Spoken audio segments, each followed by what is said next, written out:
What's up everyone, this is Migs and welcome back to The Far Side. This is my breakdown of She-Hulk episode 1. This episode has a lot of Easter eggs and has a sort of irreverent take on other Marvel properties. Can't wait to break it all down, let's go! Okay, so here's the Marvel logo, and they seem to have added James Foster's Mighty Thor as seen in Thor Love and Thunder. We also see Shang-Chi appear in the M with his Hadouken pose. We start the episode with a close-up shot of Jennifer Walters, played by Tatiana Maslany, practicing her closing arguments. The crux of her speech questions the responsibility of those in power, very much like that famous Spider-Man quote, "With power comes great responsibility." And this perfectly encapsulates her struggle of being a 7-foot-tall Jade Giantess hero public figure, as it would mean upending her life she worked so hard to build. Right away, this shot sets up more than just her dilemma, as we can also see her new office. She does say she was promoted later on. This girl is getting it done. Of course, we can see her 2 degrees from UCLA, as well as that mug and Joe the mascot. Looking at her other lawyery things, we have business law, Courtroom 101, encyclopedias, and of course that great book of badass women by Rachel Walsh and Bill O'Neill. Bobbleheads of Ruth Bader Ginsburg and Michelle Obama can also be seen, as well as Ally McBeal, which has been acknowledged by showrunners as having influenced the show quite a bit. Sorry? Would you like to focus on the case?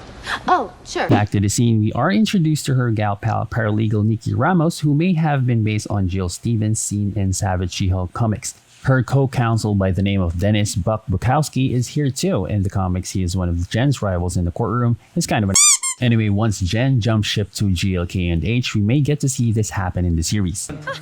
Speaking of GLKH, it stands for Goodman, Lieber, Kurtzberg, and Holloway. Goodman stands for Martin Goodman, the founder of Atlas, later known as Marvel. Lieber is Stan Lee's real last name, and Kurtzberg as in Jack Kirby's last name, and Holden Holloway, who is the founder of the superhuman law division that tracks Jen down and recruits her, or rather She-Hulk, to be the face of the division. After they leave the room, she goes back and does her first fourth wall break in the series, although not chronologically, as you'll see later on. She often does this in the comics, specifically starting from John Byrne's run of the Sensational She-Hulk, super meta, very much self-aware, and at times directly speaking with the author or jumping between panels. I hope they do more with this side of her instead of just expository purposes. It was revealed by showrunners that they had to alter the structure of the show. Initially, her origin was not supposed to be revealed until episode 8. I feel that this entire scene was a reshoot to ease us into her entire backstory. Moving on, we go back a couple of months, starting with their road trip with her cousin Bruce. They are mid-conversation about how he developed tech to keep him in his human form in answer to her question, "What have you been up to?"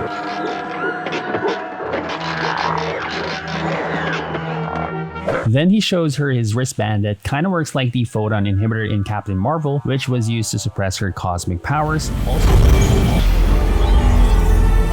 Also similar to the inhibitor collars for mutants used in the X-Men Days of Future Past movie to control the mutant population in a dystopian future as it negates their abilities and powers. What's exciting is that both those movies were such big hits.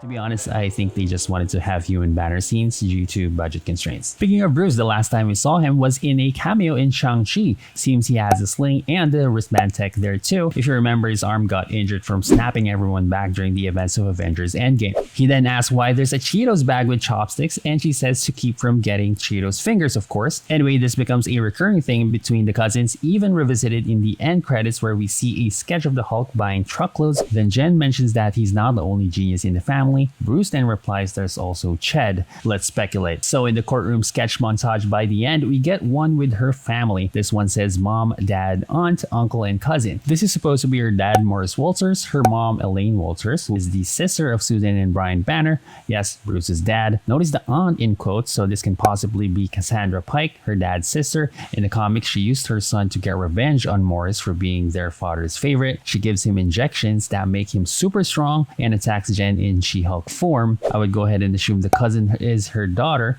Next to Jen, noticing her hair there. Notice how she looks reproachfully, hinting at her competitive nature, which means Ched, the genius, is actually Ched Walters, Jen's brother. They do seem to have similar hair color. Then she goes on to talk about Steve Rogers, aka Captain America, and her theory about him. Jen is so obsessed with this. Don't worry, we'll get a definitive answer by the mid-credit scene. Let's move on. As Jennifer finishes her sentence, a large ship appears out of nowhere.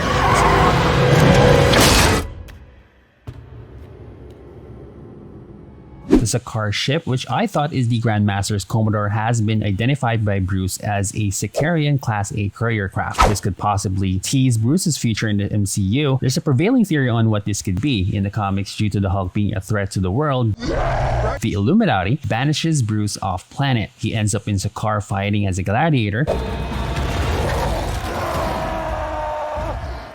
Basically the same as the Gladiator plot with Russell Crowe, except he doesn't die. He marries a princess and they have a son named Scar. But then he thought the Illuminati killed his family in an explosion, so he goes to Earth and basically goes total war with everyone. She swerves to evade the ship and the car ends up falling off the ledge. You can see them inside the car, Cheetos flying all around.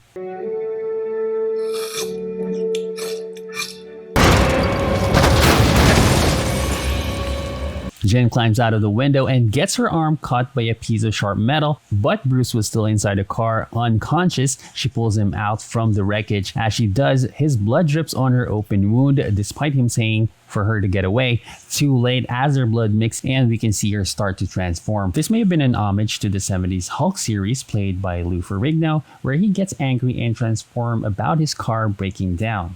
We see Jen transform through her reflection on the crushed green door as she backs away and runs off to the woods. Right after, we can see Bruce start to turn too. Then the scene cuts right before they have to use expensive CGI yet again. Were such big hits. In the comics, she was shot in connection to a legal case against the mob. Marvel did come out to say they altered her story because it didn't fit into the show, or maybe just Marvel speak for we don't want her to be saved by someone like Bruce. You never wanted my friendship. Anyway, in the comics, he transfuses his blood with hers to save her life, and when the mob tried another hit, that's when she first transforms into the Savage She-hulk. The mobster also names her by saying she is a female version of the Hulk, like a She-hulk. In the series, it seems it's coined by the media, by that guy actually. Like a chick Hulk. A She-hulk? Exactly. Then Jen wakes up in human form covered in dirt and blood, then stumbles into a place called Ideal Sports Bar next to a Roxxon gas station. She goes to the bathroom to wash up, then 4 women walk in and see her. Immediately, they shower her with support, makeup, hairspray, and even give her a fuzzy little jacket. Outside, 3 quintessential punks harass her. She gets riled up and transforms, screaming at them. But before anything happens, Hulk tackles her, then the scene cuts to black. She wakes up in the room and finds a Led Zeppelin shirt, which I assume belonged to Tony Stark, as we learn later on that he helped build the place, and himself being a fan wearing Black Sabbath shirts in the first Avengers movie. Then she steps out to see a beautiful rustic alfresco beachside bungalow and sees a couple of interesting things like this Iron Legion helmet, which is the first form Ultron took over when he became self-aware, pretty much like Skynet. Ultron was the brainchild of the Science Bros, and it makes sense that he would think on this fondly, although it later became a world-ending evil robot. On the back there is the Gladiator Hulk helmet he wore in the Sakaarian Grand Arena, although not really sure how it got there. I'm pretty sure they didn't have enough time to pick up souvenirs in Thor Ragnarok. These two have formed a strong bond, and clearly Tony's death still hangs over him. The bar we see later on was apparently built by both of them, Bruce doing a lot of the heavy lifting and Tony a lot of the drinking. Sort of like a team. He also mentioned he used to complain about Steve a lot. He of course lost 2 years due to him being in Sakaar. I'm on an alien planet. But when he got back after the events of Captain America Civil War, he became the link between the two. She goes on to Bruce's basement, where we see the Gamma Lab, where he spent the most of 18 months to merge the brain and the brawn, so to speak. We hear him say later that Tony keeps saying it's a loner and he'll get it back anytime he feels like it. The Tony references, man, they break me up. Most of the monitored data here seems to be from Jen, as Bruce probably got blood samples, brain scans, and everything else he needed before she woke up. Huge fan of the way you lose control and turn into an enormous green rage monster. Smart Hulk then explains that Jen's blood has unique properties that healed his arm. He talks about their shared genetic trait that allows them to synthesize gamma radiation, but don't confuse them with mutants. Please, please. Both of them possess the rare gamma gene that allows for this transformation. Each one is unique and manifests differently, as seen in other mutates like the leader, whose transformation causes his cranial cavity to expand, and Abomination having protrusions and gills and stuff. I'm willing to bet other members of her family have this too, especially when in the very next scene Bruce incinerates her blood, saying it's too dangerous falling to the wrong hands. I have a feeling this is foreshadowing of sorts for what will happen down the pipeline. Cool laser cremation machine though. Then the next scene is an experiment to study her transformation. We see this chamber that resembles the one in first Avengers movie on board the SHIELD helicarrier designed to contain the Hulk. Jen says maybe the Bing Bong thing from Pixar's Inside Out will help because, spoiler, Bing Bong dies. Bruce starts the death machine and of course Jen freaks out. At the last minute, Jen transforms, destroys the door and throws it, narrowly missing Bruce but hits some equipment instead. We later learn it costs around $1 million in damages, which is roughly the equivalent of 60 seconds of this episode. Were such big hits. Then Bruce tries to calm her down, trying to talk to her like she's a stray animal, saying the sun's getting low bit from Black Widow in Avengers Age of Ultron. This is also used by Thor in Thor Ragnarok. He's actually surprised to learn that she retains her intelligence and personality, something that he spent the better part of 15 years trying to accomplish. And I'm conscious. This is incredible. You don't have an alter ego. Referencing his fractured mind, in the MCU it seems we have Banner and Hulk personas. In the comics, however, we see multiple personalities within his subconscious wrestling over control. They even have different physical and cognitive characteristics, like Joe Fixit, who manifests gray skin and has a somewhat average intelligence. The variations in the mutation seems to be based on three factors. Number one, the amount of gamma rays absorbed by the cells. In this case, Jen absorbed a few drops of Bruce gamma radiated blood, as opposed to him getting the full blast of raw gamma radiation as seen in the first Incredible Hulk movie. Number two, the gamma gene or latent genetic potential of the person as discussed here, and also the subject's psychological makeup. Indeed, the latter was used to explain why Jen has control over Hulk form, saying that she has more control over anger, having to use it more often as a woman, which I have to say is in conflict to what Bruce says in the first Avengers movie. I'm always angry.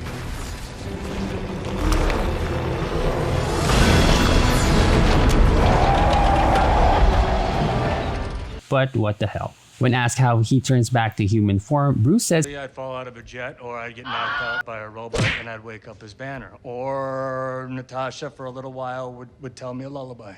Where Jen makes fun of him using a spiritual technique. It's clinical, not spiritual. But remember, during the Incredible Hulk movie, he tried what looks like yoga techniques to control his anger.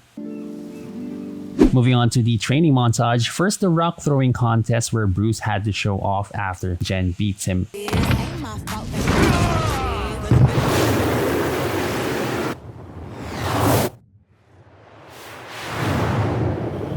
That boulder he throws gets destroyed in the atmosphere, so no chance of it destroying a small island somewhere. We see them practicing their Hulk leap as well. They share the ability of jumping really high. We see this used by Hulk multiple times in the movies. Like that time he saves Iron Man in the first movie, then Natasha in Age of Ultron. When Bruce lands with his superhero pose, Jen kinda ridicules him.